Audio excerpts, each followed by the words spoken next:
छत्तीसगढ़ी गाने देखने के लिए हमारे YouTube चैनल को सब्सक्राइब करें और नए अपडेट्स जानने के लिए बेल आइकन के बटन को क्लिक करें।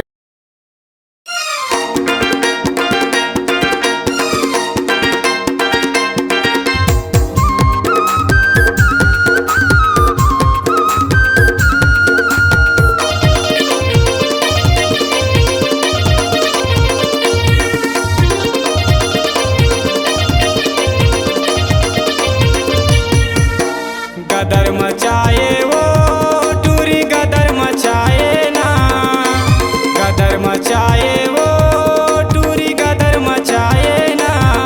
गंगद्वारी के जम्मो टूराला तय दीवाना बनाए वो, गंगद्वारी के भारत भाईला तय दीवाना बनाए वो। गदर मचाए वो टूरी गदर मचाए ना, गदर मचाए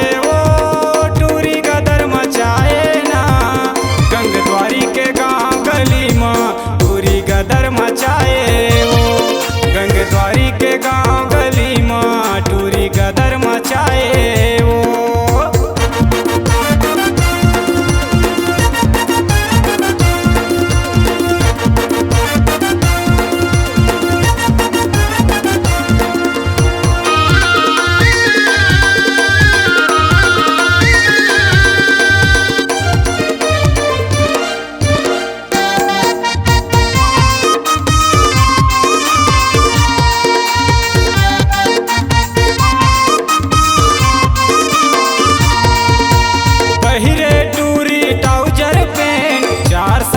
के माँ करें बहिने टूरी ट्राउजर पेंट 440 के माँ करें। आहिल के सैंडल आँखी में चश्मा छींचे हवाए का टूरी हसेन। आहिल के सैंडल आँखी में चश्मा छींचे हवाए का टूरी हसेन।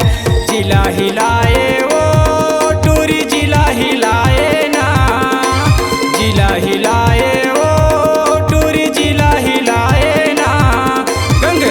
के गांव गली माँ टूरी गदर मचाए वो, गंगद्वारी के गांव गली माँ टूरी गदर मचाए वो।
के गांव गली माँ टूरी गदर मचाए वो, गंगद्वारी के गांव गली माँ टूरी गदर मचाए वो। गदर मचाए वो टूरी गदर मचाए ना, गदर मचाए वो टूरी गदर मचाए ना।